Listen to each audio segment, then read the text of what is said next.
a real honor to be here. I realize I want to shorten my biography. Ari loves these long biographies because he thinks they'll impress people. I just fall asleep when I hear mine. I have a book in press now, and the biography says something like Marc Michael Epstein teaches Jewish studies at Vassar College. That's it, you know. So it's not modesty. It's just the desire not to fall asleep. But it's really a pleasure to see you and to be with you, and so many familiar faces and some new ones. Really, really happy to be joining you. I'm so excited about the Israel trip.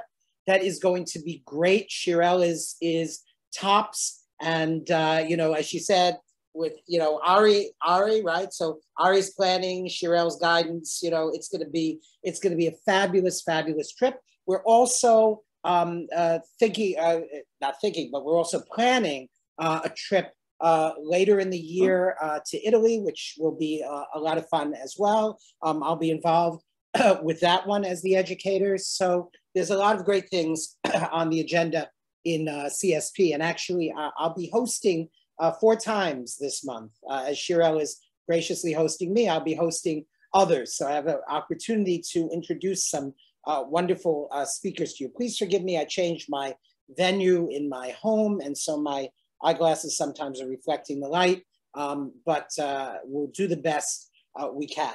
So we're coming actually to the end of an endeavor that Ari asked me to think about exactly a year ago, or a little bit more, which is the exposition from a quirky individual perspective of what I would consider to be central or important lessons of the Torah, book by book. And now we come to the final book of the 5 books of Moses, the Pentateuch. Another word that you know, might be troublesome to pronounce. The Book of Deuteronomy. We'll talk in a second about what that means. And I'm hesitant to call this the end for reasons that I think will be clear as we move ahead. So Shirel mentioned that I worked for Sotheby's, the art auction house in New York, for many years, and I did. It was a wonderful experience, sort of both highs and lows of human nature one got to see, because when a person is an obsessive collector of things, those things can take over their lives, and for good or for ill, right? So meeting many collectors, maybe some of you are collectors of things, elephants or bells or medieval illuminated manuscripts, God knows, right? You may yourselves be collectors, and you understand that the obsessive collecting of things can both open up your world and close it down in some ways.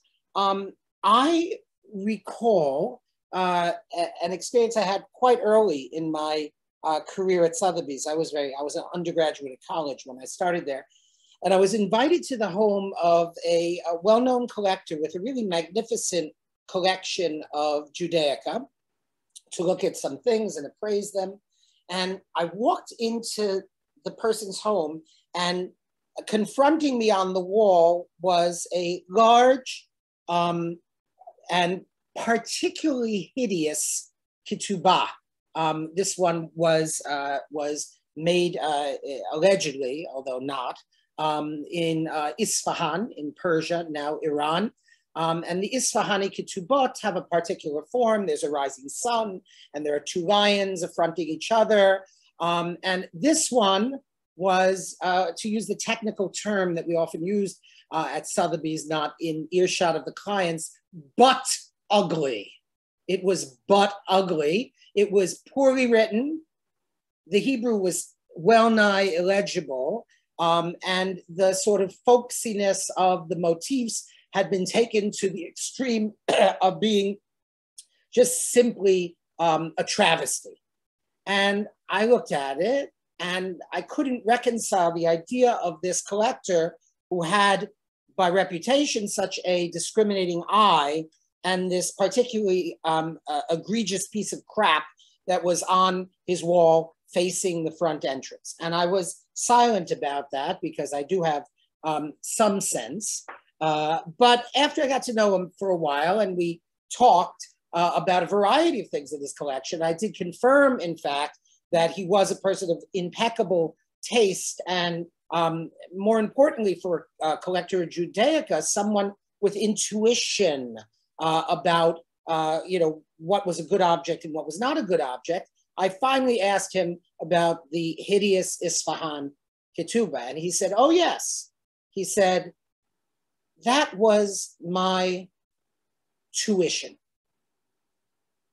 That was my tuition. Now, I'm not going to explain what he meant. Maybe some of you understand already, but I'll come back to that story at the end of our time together this afternoon. Okay.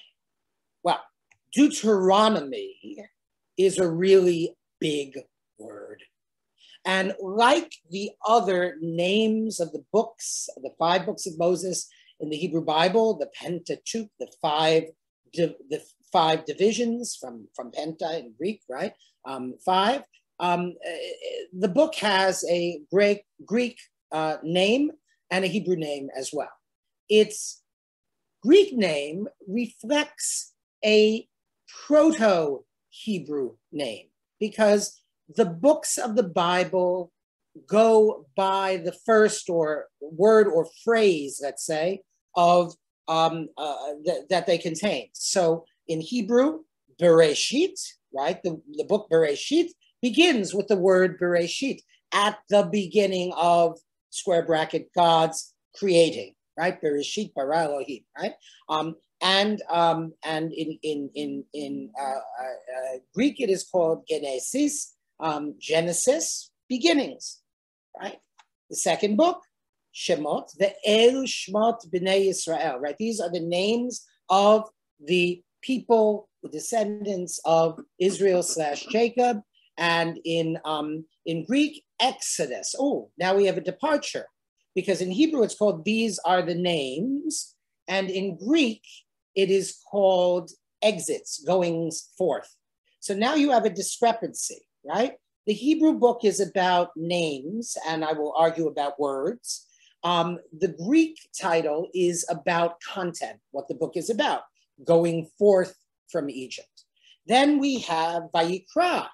Vayikra begins Vayikra elav me'ohel moed, right? God calls to Moses from the tent of meeting, right? And again, it is, as we'll see in a second, about words, calling, speech, speaking. But the Greek is called Leviticus, that is priestly things. Okay, again, topical. Then comes the book of what? Bamidbar, right? God spoke, again, words in Hebrew, to the people of Israel in the desert of Sinai.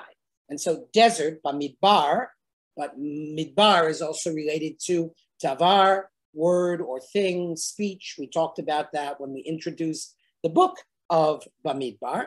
And the Greek name, or really rather a Latin extraction, is numere, right? Numbers, because there are a number, pun intended, of enumerations, censuses, descriptions of journeys in the book of Numbers. So we have so far 4 books, each of whose title is connected in a way with words, or topic connected way with words in Hebrew.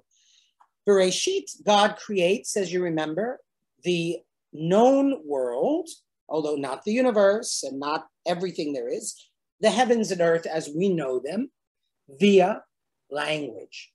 Right? Shemot, these are the names. It's important to tell us, using language, an identification of the names of the people of Israel, because we're going to see an exponential increase in them, right? To the extent that we don't know everybody's name, right? In Genesis, it's like, where is it? Friends? I don't know, the theme song, right? Everybody knows your name, right? In Genesis, everybody knows your name. In Exodus, although we start with names, names quickly drop out. Remember, we said there was a man from the house of Levi and he married a woman from the house of Levi and they have a child. And it's not until Moses is given a name by the Egyptian princess that we actually know anybody's names except the ancestral names. And this is an indication that Bnei Yisrael, Paru, the Yirbu, the Yishvitzu, the people of Israel increased so much that just as you can't count the grains of sand on the seashore, the stars in the sky, so too could you not name all of them, right? So there's an ambivalence between the desire to name the ancestors and the fact that now we become so large we're unnameable. But also in that book, there is, at the very end of the book, the construction of a tabernacle, a place where, cheers, thank you, a place where the presence of God is manifest. And even though the tabernacle is an object of building, an architectural construct of wood and board and metal and cloth and weaving and all those things, it is created, so to speak, in the text by words, just as the world in Genesis is created by words. The last book we looked at was the Book of Numbers. And of course, it begins that God spoke in Midbar Sinai.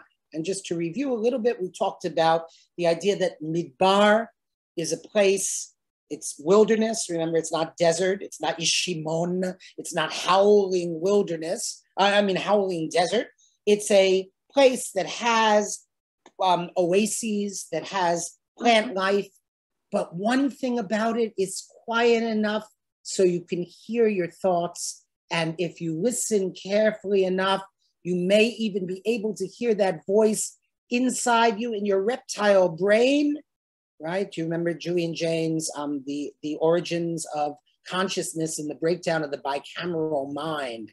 His thesis, this is in the late 70s, early 80s, was that when God speaks in the Bible, it's the reptile brain speaking, right? And that's, remember, we talked about this in Genesis, that the serpent that talks to Eve, right, is her reptile brain and the connection down her spine to her genitals, right? And so the idea of shame and sexuality and the connection with the voice of the serpent and all of that becomes clear and interesting. And so the desert is a place where you might be able to hear this still cold daka, this still small voice within yourself that is the voice of God, because life is not a Monty Python, Terry Gilliam animation where God is talking from a cloud. If you're going to hear God, right, it's going to be inside you, right? And so that was the book of Numbers, where all these incidents happen in the desert. And we finished it out this past Shabbat with a description of all the stations that the Israelites underwent in the desert. Now, here's the thing. Nowadays, we have Waze, right? And Waze directs us step by step to get Waze, an Israeli invention, like oxygen, okay? An Israeli invention. So Waze takes us step by step to get us from Egypt, right?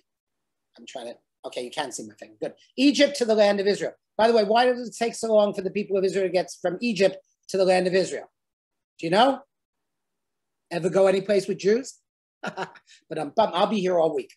Okay, well, not exactly. I'll be here for the next 35 minutes and 58 seconds. So, right? We have this concept of step by step, stage by stage, and any journey is step by step, stage by stage. But if you look at those journeys that are described in Parshat Masai, the Parsha of the travels of the Israelites, many of the stops are not particularly auspicious. I want to hold that in our memory, along with the idea that the ugly Isfahan Ketubah was my client's tuition, and come back again at the end.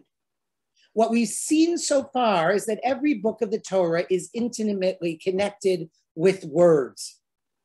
Worlds are literally created and built through words, right? The sacrifices, even in Leviticus, which are such manifest real things that involve blood and dipping of plants and sprinkling of wine and baking of pancakes and fire and wood and all those things, those sacrifices, even after the destruction of the temple, still exist in the Torah in the form of language, in the form of words. So the Torah, as we've said again and again, is the ultimate book of books because it is the repository in words of entire universes. Words are manifestations of things. And that's why in Hebrew, ledaber, to speak, means to manifest things through language. The word davar is related. Davar is a thing. Ledaber is to speak. You would think from the way we speak about words in English, right? Shakespeare says words, words, words, right? Or you might just say, oh, those are only words, right? Sticks and stones can break my bones, but words can never hurt me, right? The Torah has the opposite perspective. A word is a thing. We must be careful with words. Words matter. In fact, words can build worlds. Words are building blocks of something bigger than themselves.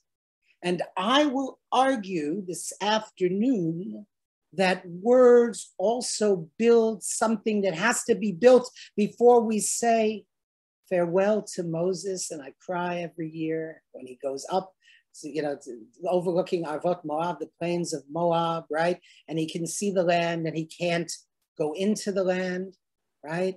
And then he dies in a very particular way, right? Which we'll talk about, I hope. If I don't talk about it, remind me, please, at the end, right? But before he does that, Moses has to do what all Jews were born to do, or most Jews were born to do, which is talk a little more, right? And not only does he talk a little more, he must recapitulate stories that have been told in order to tell those stories in a new and different way that forms building blocks of something larger. And that larger thing will be what we call Israelite religion, eventually Rabbinic Judaism, eventually Judaism as we know it in all its glory and failures to this day. I want to pause and talk about something that I wrote about recently and I spoke about at CSP at one point, but many of you probably were not there, which is a little illustration. And by the way, I set myself a challenge. Usually when I speak, I have lots of images, right? For this series, I don't have images. I just want to talk and paint a word picture because that's what the Torah does, right? So I set myself the challenge of talking about each time, you might have noticed, a work of art without actually showing it. So I want you to imagine a page of a medieval Haggadah, this one made in Barcelona, in probably by the 1460s. And it shows the Israelites laboring in Egypt. And the text rubric reads, we were enslaved to Paro in Mitzrayim, Avodim Hayinu Lefaro Mitzrayim, right? And it's the famous page that begins the section of Magid, of the telling of the tale in the Haggadah. And it shows Israelites slaving. And on the bottom of the page, on the left-hand side of the page, there's a picture of a guy who's holding an object in his hand. Victor Borge used to do this. Do you remember Victor Borge? Victor Borge was a Danish-Jewish comedian and musician, and he used to read punctuation. So he'd say, once there was a little girl, right? And he said, she screamed, help, right? Or she asked a question, right? And when he opened the book to read it, he would say, and here on page 9, page 6, right? So I held the book the wrong way. So there's a little guy in this illustration. You following? I hope. All of you? You look a little lost. Okay, you're okay. Good, Louise. Okay, so there's a little guy who seems to be reading a book.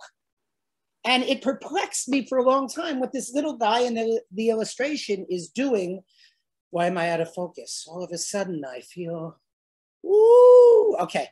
My camera's doing weird things. Let me try to fix it. It might, okay, there we go. And this guy is reading a book. And I asked myself for years, what is this guy doing among the enslaved Israelites reading a book? And after 20 years of talking about it that way, a student raised her hand in a class a few years ago and said, but Mr. Epstein, that's not a book, it's 2 bricks. And then I looked at the page again. On the bottom of the page, there are people treading out the clay to make the bricks. And there are people who are putting the bricks in the sun to dry. And this guy is holding up 2 bricks and there's a basket on top of him that's being lowered down. He's going to put the bricks in the basket. They're going to go up to the top of the page and be used to build what the Israelites are building. And I was blown away, right? It wasn't a book, it was a brick. And, you know, for years I talked about the book and who is this guy with the book, and the Jews, even in their enslavement, the book was important to them. And I spun all this bullshit, beautiful bullshit. I'm very good at bullshitting beautifully, right? But I spun all this bullshit about this thing that wasn't what I thought it was.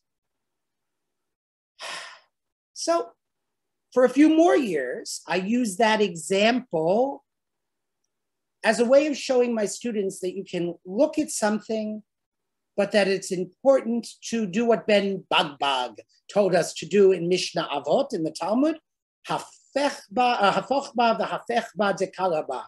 Turn it and twist it and look at it again because everything's in it. He said it of scripture, but I think that you should look at art again, even if you're sure you know what it means. And so I told the story. It was an embarrassing story, right? But I told it again and again. And then a little bit later in my trajectory with this image, because I returned to images again and again, I was at a conference and somebody there pointed out, said, you know, what you're saying is true, but I'm not convinced that they're bricks. They're very, I'm not convinced that it's a book, sorry. They are very brick-like. And the person said, perhaps it's a purposeful ambiguity. That is, perhaps it's ambiguous with the intention of talking about books, that is, words, as building blocks.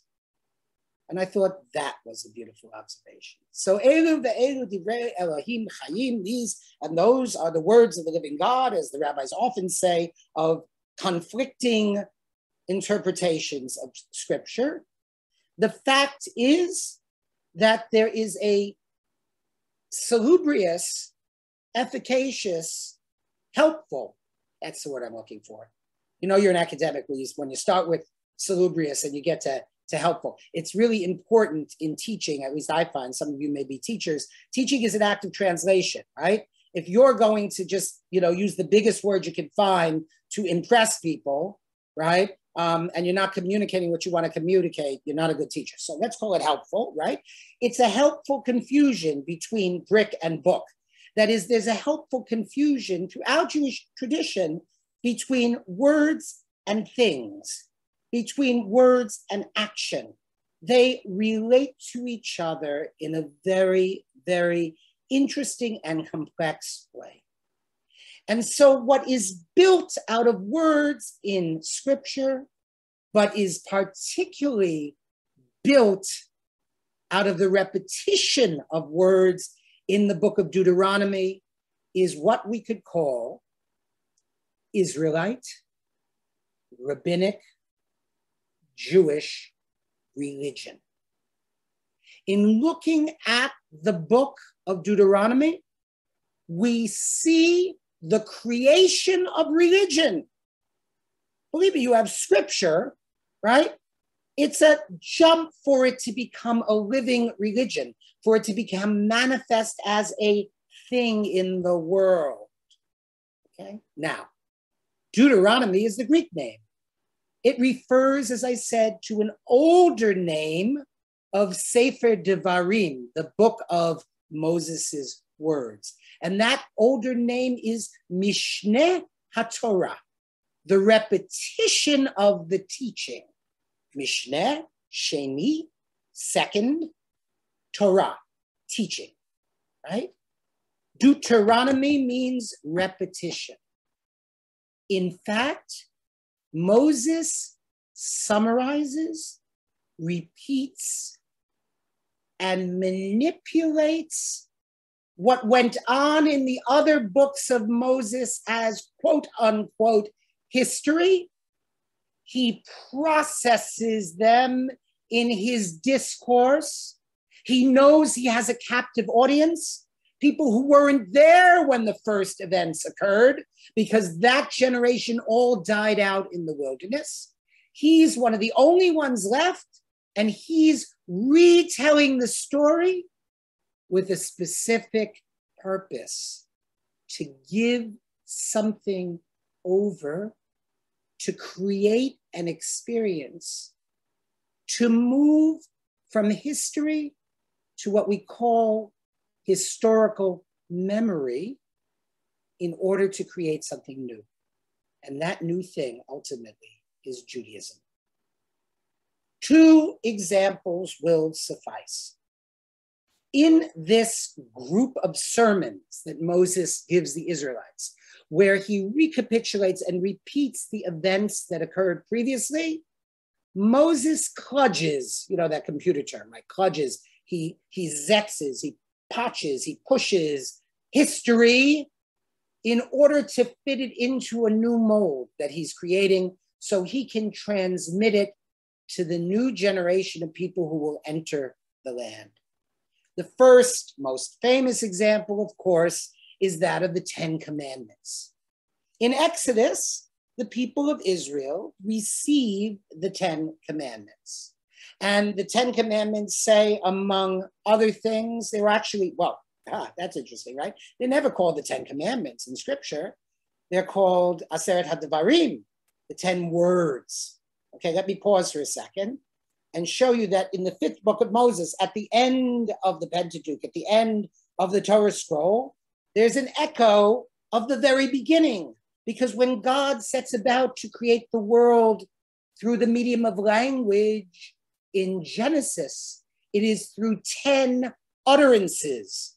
The first of which is, let light be. Let light come forth. 10 utterances create the world. And at the end of the Torah, 10 utterances create what we could call the Jewish people. 10 utterances will unify and transform a ragtag group of formerly enslaved people into a nation, right? And those are called the 10 Commandments. But you know, some of you, and now all of you will know it, that there are two versions of the 10 Commandments. One in the book of Exodus, at the beginning of the Bible, almost, and one in the book of Deuteronomy at the end of the Bible. The book of Exodus talks about the Sabbath. And it says, remember the Sabbath. Remember every 7 days it's Shabbos. And remember it because, well, this abstract entity called God, in creating the world, somehow, whatever this means for God, in the 7th period of God's creating the world, there were 7 periods, right? Which add up to, 15 billion years, right? They're not days. There's no sun, moon. There's no indication that people are thinking about these periods as days. So these 7 periods, right? In the 7th period, God rests. Remember that? And you too should rest. So this abstract idea of God is somehow as if God has a body that requires rest. We don't know what rest means for God. But what it means for us is that we should rest. We should remember every 7th day, and we should rest on it. Moses, in recounting the episode of the theophany, the appearance of God on Mount Sinai, and the receiving of the 10 words of God, you can almost hear Moses' thought process. Moses is like, okay, what are we going to do? Rest? You know, it's so abstract. For one, you love to mow the lawn, so for you, mowing the lawn is rest, right?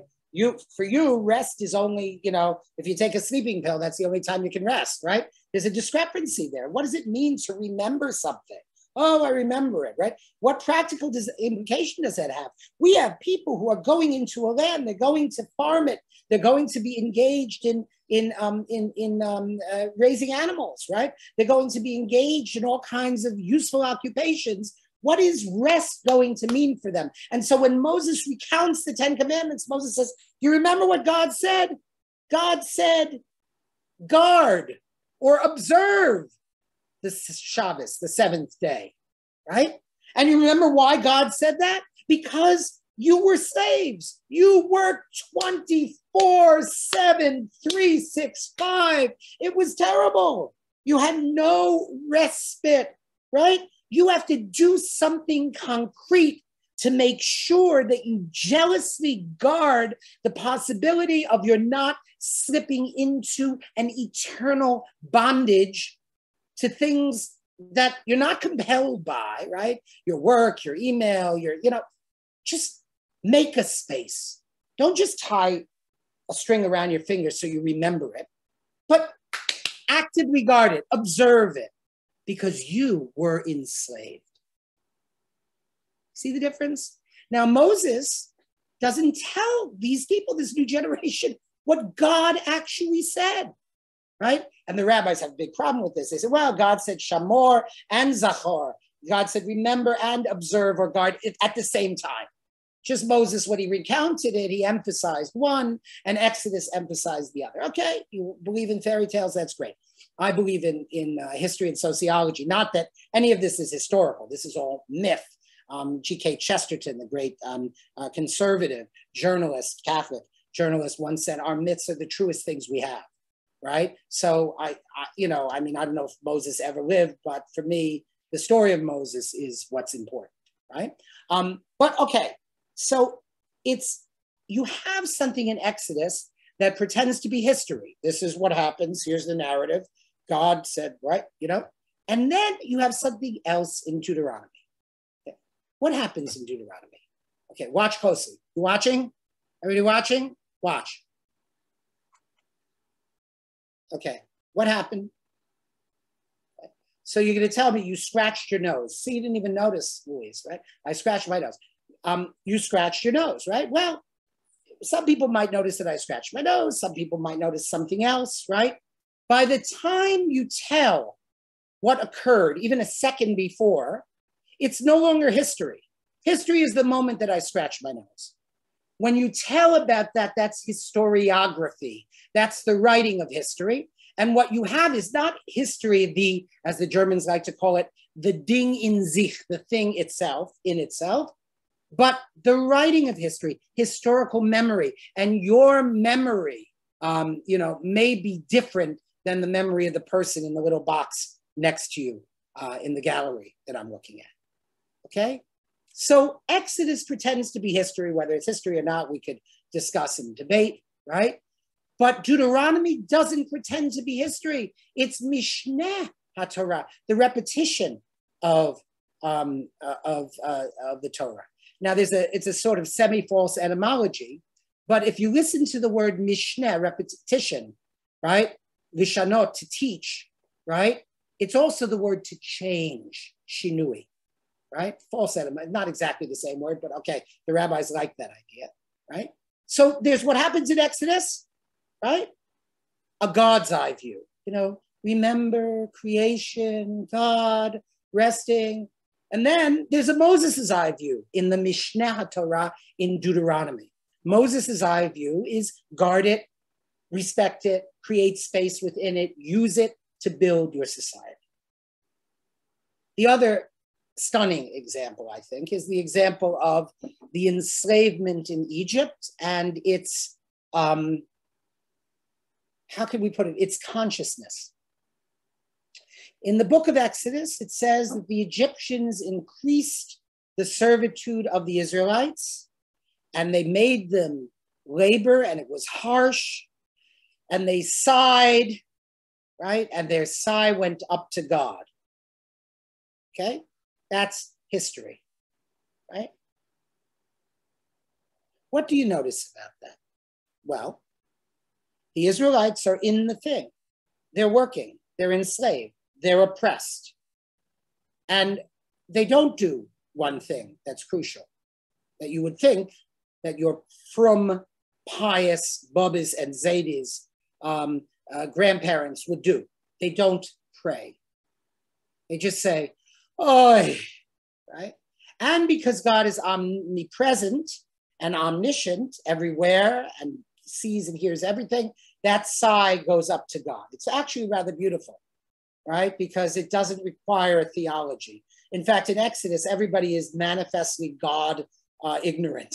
You know, Moses at the burning bush, you remember? He's like, "Oh, I must step aside to observe this interesting phenomenon. A bush, it is burning, and yet it is not consumed." You know, whereas you, because you're so pious, you would be down on your hands and knees and saying, "Oh God, this is a miracle." Moses is like, "Oh, this is interesting science," right?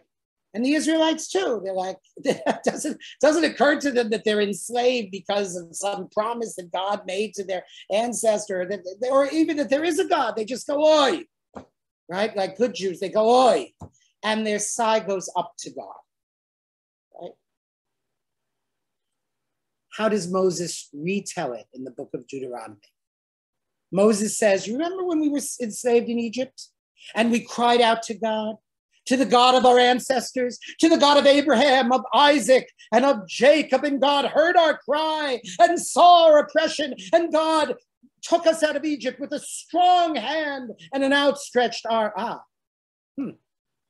So Moses, in retelling the story, makes it theocentric, puts God in the middle of the equation, often mentions the God of Abraham, the God of Isaac, and the God of Jacob. Now, this is a progression for Moses, because when Moses meets God for the first time in the burning bush, God says, "I am," and Moses is unimpressed, no reaction. And then God says, "The God of Abraham," and Moses is like, "Huh?" Right? And God says, wait, the God of Isaac." Moses is like, "Huh?" And then God says, "The God of Jacob." And when he hears the God of Jacob, Moses falls down embarrassed because he's afraid to be in the presence of God. Why? Because he has no cultural memory of anything in his Israelite past. He was brought up as an Egyptian. He has no memory of anybody except maybe his Zaidi on one side and his Zaidi on the other side, Jacob. When somebody says Zaidi Yaakov, oh, he's embarrassed that he doesn't know the family history, and he goes down on his face because he can't face himself not perceiving God. And Moses evolves and evolves and evolves and eventually becomes this very stunning personality, as we'll talk about in a second. And there he is, retelling what happened to the Israelites, to their children and their grandchildren. They're all dead. He's the only one who survived. And he said, you know, your Zaydis, your parents, they were very frum. When they were in Egypt, they were very pious. They were oppressed and they prayed to God, the God of Abraham, Isaac, and Jacob. Well, they didn't.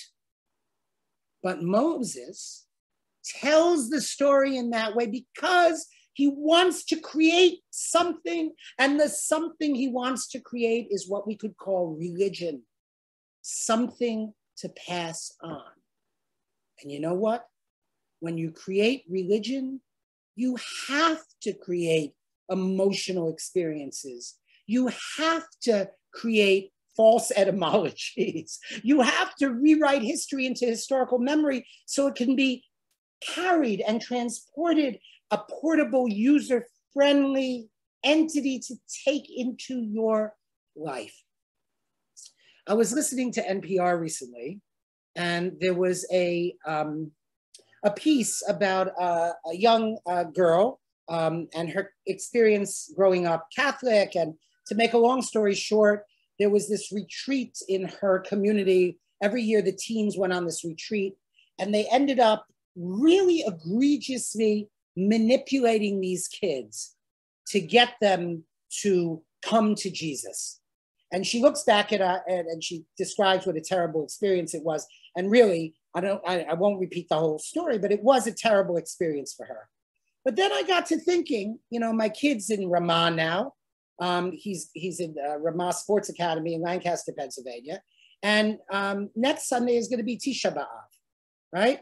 So my kid has no shaykhis to Tisha B'Av. He can't relate to the temple, right? He doesn't really like Judaism that much, right? He can't relate to the expulsion from Spain. So he's interested in basketball, right?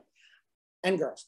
I'm sure that Ramah will give him an experience on Tisha B'Av that will move him in some way. Not in the abjectly manipulative way of this Catholic girl's experience, although maybe some of you have had manipulative experiences in Jewish summer camps. It's possible, right?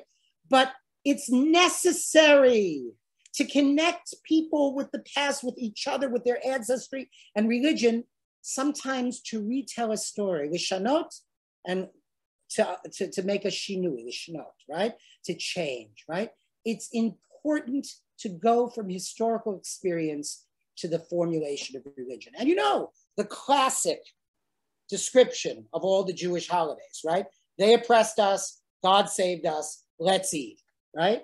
Each component of that is a reworking of what occurs. Because yeah, Jews are oppressed in history. They have been oppressed, sometimes egregiously, but they also live day by day, side by side with the people who sometimes end up being their oppressors. So it's not a total oppressive picture. And if we look at it in the humanistic sense, right, oppression doesn't come from God. God saved us? Well, the circumstances got better. Did God save us? If we're religious, perhaps, yes, right? If not, just history moved along, right?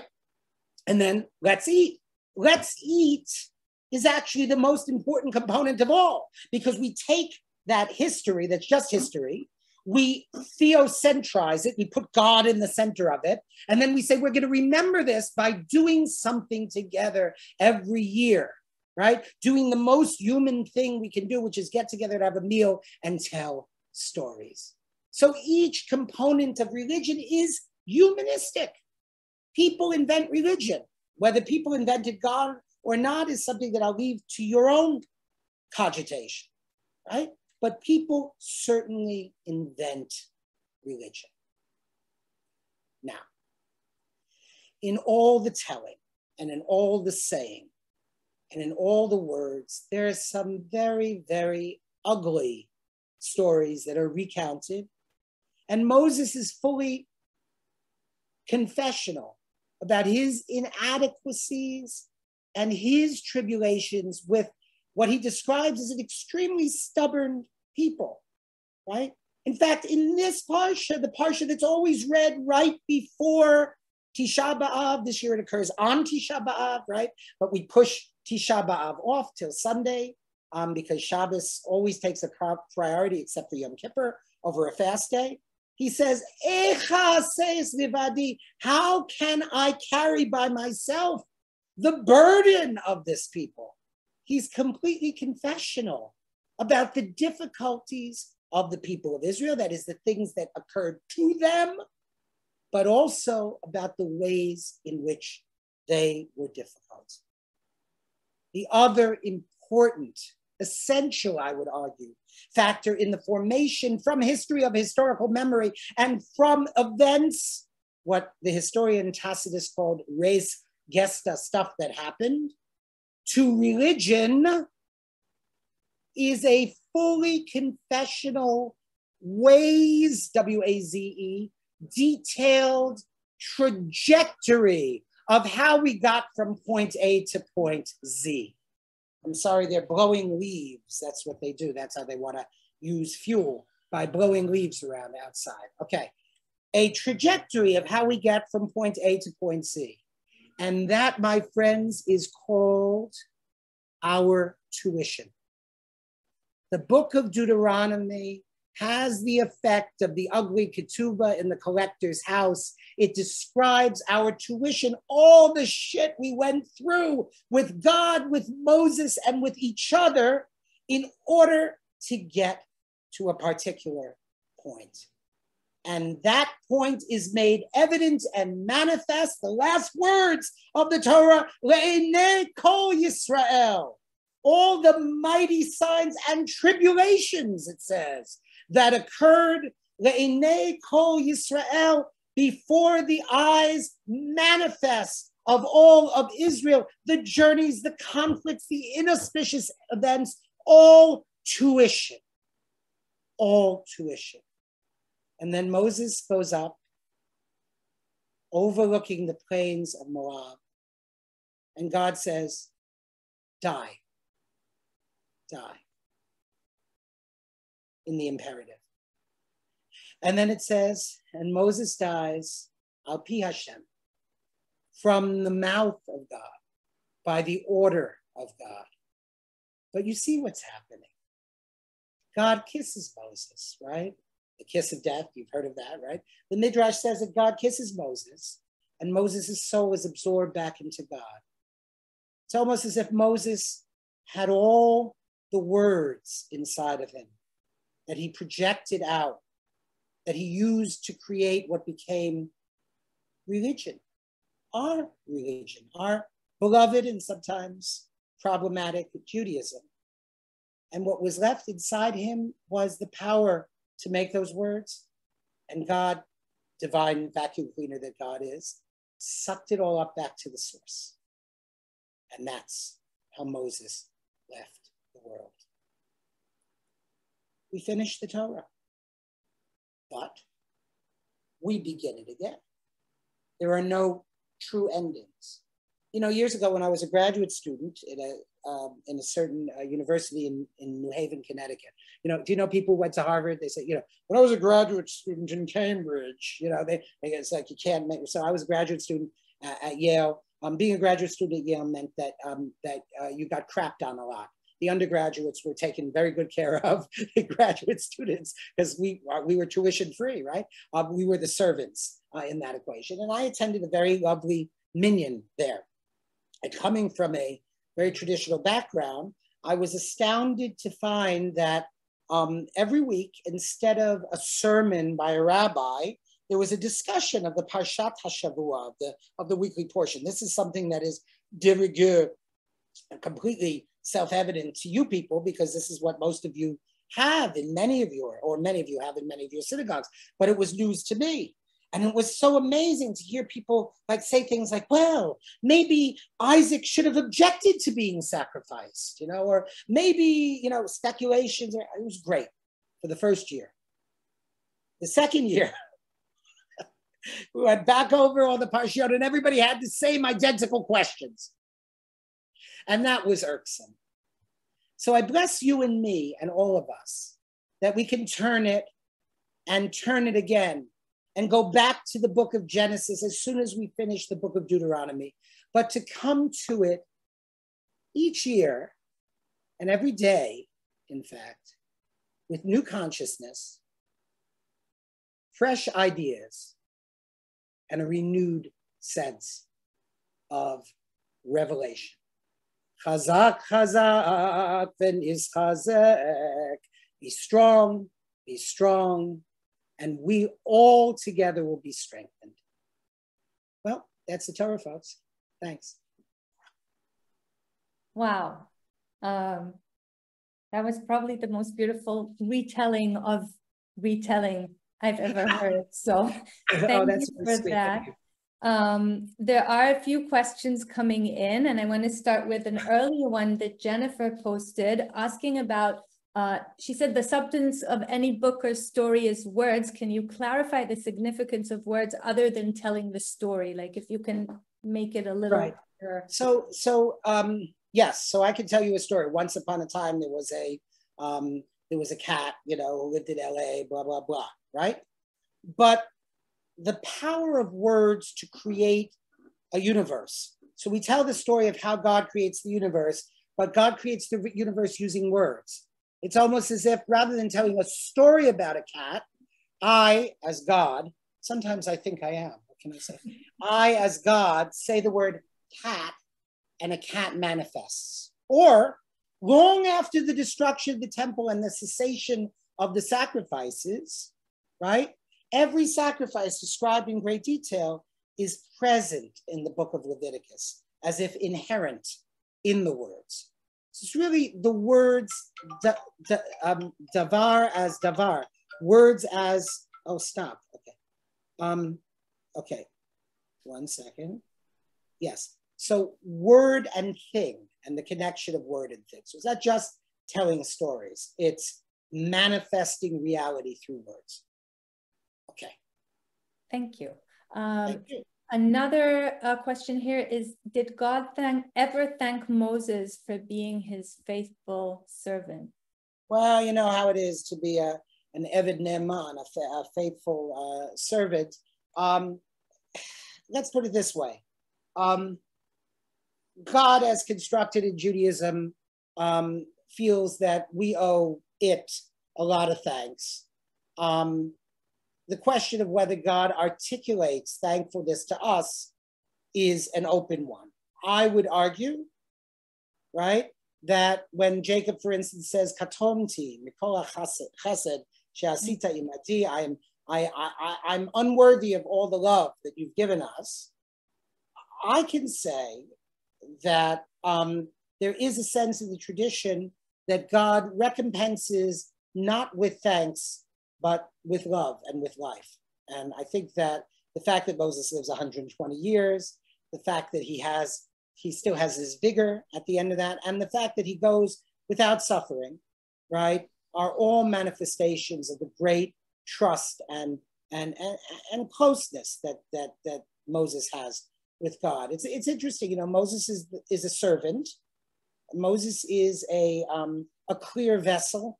Moses is a completely objective human being who is still, he gets angry, right? So who is, according to tradition, you know, as unflawed as one could be.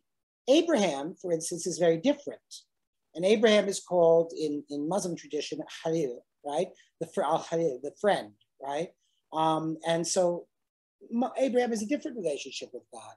Each of the patriarchs, each of the matriarchs, each of the prophets, each of the biblical characters, even, you know, Bilam, the Gentile prophet, each of us has a different relationship, non-relationship, adversarial relationship, positive relationship with God.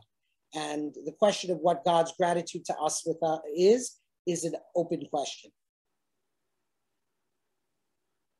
I think you just answered, because there was a kind of a reminding that you wanted to talk about the death of Moses, but I think you told us that story, unless there's something you want to add, because you did want to make sure you get to that. No, I did. Yeah. And there's a question here, which I think might be too large to tackle right now, but Jeremy asked, what do you mean by religion? So that's a little large, but maybe if there's a way. No, it's not so large. It's not so large. Religion is religio, right? It is a law to live by that is transmissible. And so I would understand religion as a way of getting what is vast and outside of ourselves into the very small space of our hearts, right?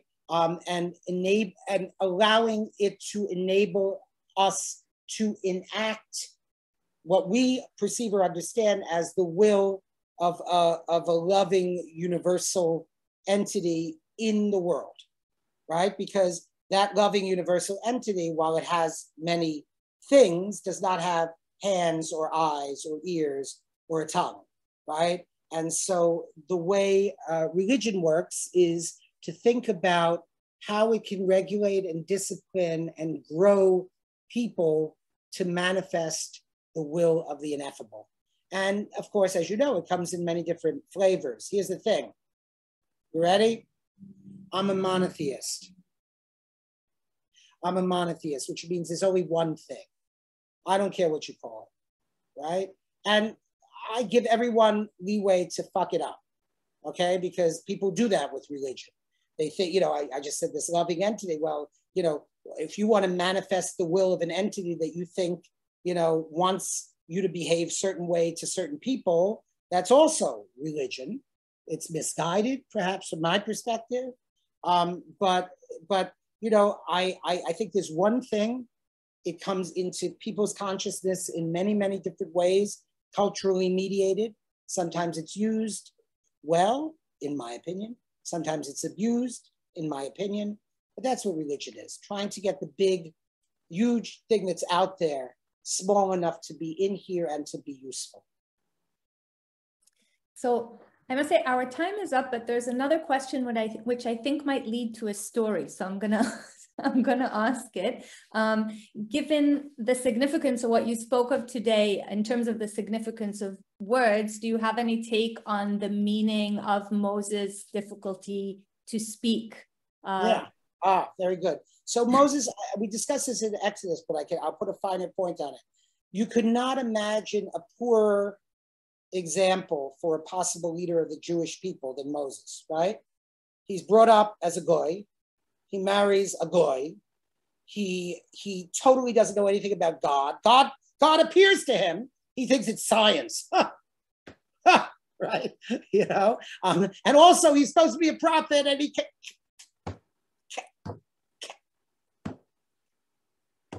can't express himself, right? So it's meant to give us hope. It's meant to make us non-judgmental about how Jews are raised, or who they marry, or how articulate they are, or how learned they are, right? Moses is someone through whom God's love flows as a pure vessel, in spite of, you might look at him and say, why not pick somebody else, right? And the idea is this. You might pick somebody to share your life with because they're beautiful or sexy or smart or kind or loving, right? I ultimately pick somebody to share my life with who is all of those things, right? But the bottom line is the heart knows what the heart wants. And God's relationship with Abraham and Sarah and Isaac and Rebekah and Jacob and Leah and Rachel and Moses and Zipporah, God's relationship with those people was essentially a relationship of the heart, right? The stories in the Hebrew Bible are stories of very human people who are constantly stumbling on their humanity, who are constantly making mistakes, but are also constantly picking themselves up again and working to become the people they are. Likewise, God. God is called Yud He Vav He. God contains all the tenses of being. God is being as God becomes. God is a verb. Okay, nice to see you all. I'll see you, the rest of you, at least 4 times this coming month when I have the privilege and pleasure to introduce other speakers, although because I am a mean-spirited curmudgeon, I will not be as lovely as Shirel has been and as kind and complimentary. I'll probably be nasty and rotten and, you know, all the things that I have a reputation for being. But it's been lovely to see you, and I really thank you for your presence and your support and the very kind things that you've said to me here. Thank you. Thank you. Thank you. Thank you. Thank you. Have a good week, everyone. Good day, good afternoon, good evening. Thanks. Bye-bye. Bye.